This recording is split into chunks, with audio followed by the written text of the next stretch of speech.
Hello friends, मैं विपिन आप सभी का स्वागत करता हूँ निफ्टी फिन निफ्टी एनालिसिस में। और आज हम मंडे का एनालिसिस करेंगे जो कि रहेगा 16 अक्टूबर का।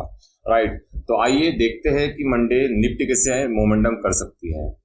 निफ्टी अगर फ्लैट ओपन होती है, कंसोलिडेशन करके प्राइस एक्शन करके नीचे गिरती है तो हमारे टारगेट रहेंगे 19,688, उसके बाद 19,666 और उसके बाद 19,633 और आखिरी टारगेट रहेगा 19,611।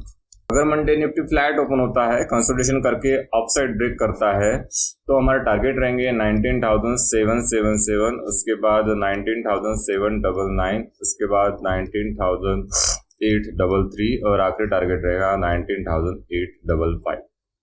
अब जानते हैं निफ्टी अगर गैप अप ओपन होता है तो हमें कैसे ट्रेड करना है। वेल, अगर गैप अप ओपन होता है तो हमें एक सेल ऑफ देखने को मिल सकता है। तो ऐसे केस में हमारे टारगेट होंगे, पहला टारगेट रहेगा 19,755, उसके बाद 19,698, उसके बाद 19,666 और आखिरी टारगेट रहेगा 19,655।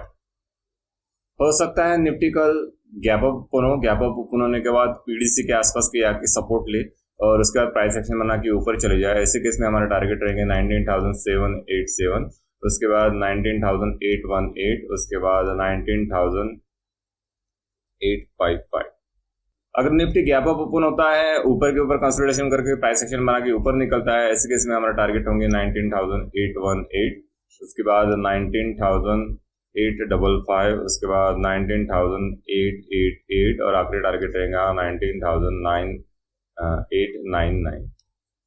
अगर निफ्टी कल गैप डाउन ओपन होता है तो हमें कैसे ट्रेड करना है। अगर गैप डाउन होता है बड़ा सा तो आपको देखने को मिलेगा यहाँ पे बायर मौजूद है, तो हो सकता है यहाँ पे कुछ टाइम कंसोलिडेशन करे, प्राइस एक्शन करके ऊपर निकले। ऐसे केस में हमारा टारगेट होगा 19,733, उसके बाद 19,766, उसके बाद 19,788, उसके बाद 19,818।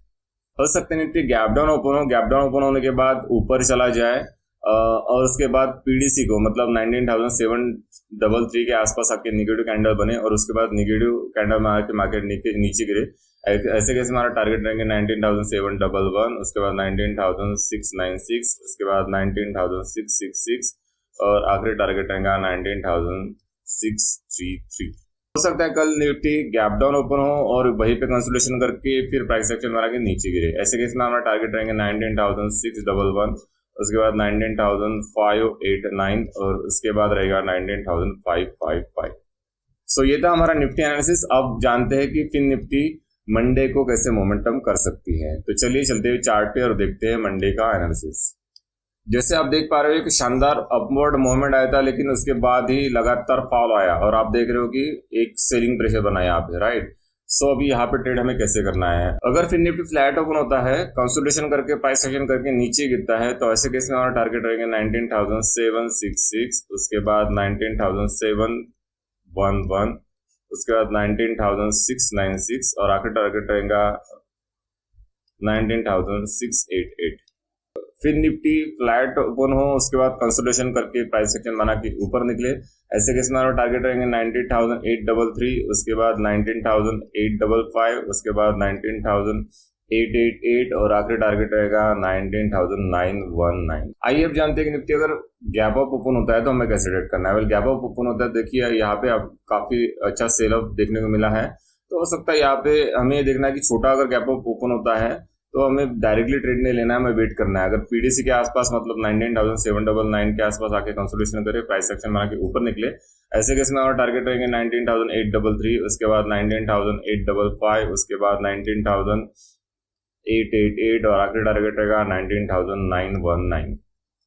हो सकता है गैप अप ओपन हो और ऊपर के साइड कंसोलिडेशन करे, जहां से ब्रेकआउट दिया था कल 19,855 से, उसी के आसपास के कंसोलिडेशन करके प्राइस एक्शन बना के ऊपर निकले। ऐसे केस में हमारा टारगेट रहेंगे 19,888, उसके बाद 19,911, उसके बाद 19,933 और आखिरी टारगेट रहेगा 19,955।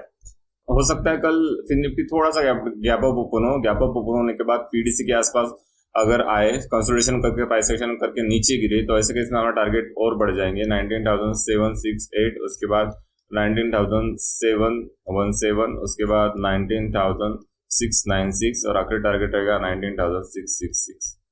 अगर फिर निफ्टी कल गैप डाउन ओपन हो तो हमें डायरेक्टली ट्रेड नहीं लेना है, हमें वेट करना है पीडीसी का। पीडीसी ने मतलब 19,799 के आसपास आके कोई नेगेटिव कैंडल बने फिर नीचे गिरे प्राइस एक्शन करके तो हमारा टारगेट रहेगा 19,768, उसके बाद 19,711, उसके बाद 19,696 और आखिरी टारगेट रहेगा 19,666। हो सकता है गैप डाउन ओपन होने के बाद वही कंसोलिडेशन करे, प्राइस एक्शन मार के नीचे गिरे, ऐसे केस में हमारा टारगेट रहेंगे 19,611, उसके बाद 19,555, उसके बाद 19,511 और आखिरी टारगेट रहेगा 19,499। गैप डाउन ओपन हुआ, गैप डाउन ओपन होने के बाद यहाँ पे तो बायर्स ने ऊपर ले गए थे मार्केट, अगर यहीं पे कंसोलिडेशन करता है, कंसोलिडेशन करके फिर प्राइस एक्शन आने के ऊपर निकलता है तो हमारा टारगेट क्या रहेंगे? हमारा टारगेट रहेंगे 19,799 पहला रहेगा।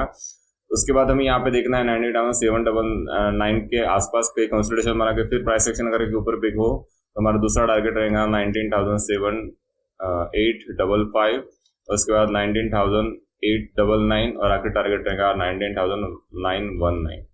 सो फ्रेंड देखते हैं कि मंडे जो हमने जो टारगेट दिए हैं वो अचीव होते या नहीं। सो फ्रेंड ये था हमारा Nifty fin Nifty analysis. I hope ये एनालिसिस आपको अच्छा लगा हो। अगर ये एनालिसिस आपको अच्छा लगा तो वीडियो को लाइक शेयर एंड सब्सक्राइब करें। और अगर आपको स्टॉक मार्केट सीखना है और बनाना है अच्छा प्रॉफिट तो आप हमारे कोर्सेज को इनरोल कर सकते हो। मैं मेरा व्हाट्सअप नंबर डिस्क्रिप्शन में डाल दूंगा और साथ ही साथ आप हमारे वेबसाइट पे जाके विजिट करके वहाँ पे भी हमारे कोर्सेज को इनरोल कर सकते हो। So thank you very much friend and happy trading.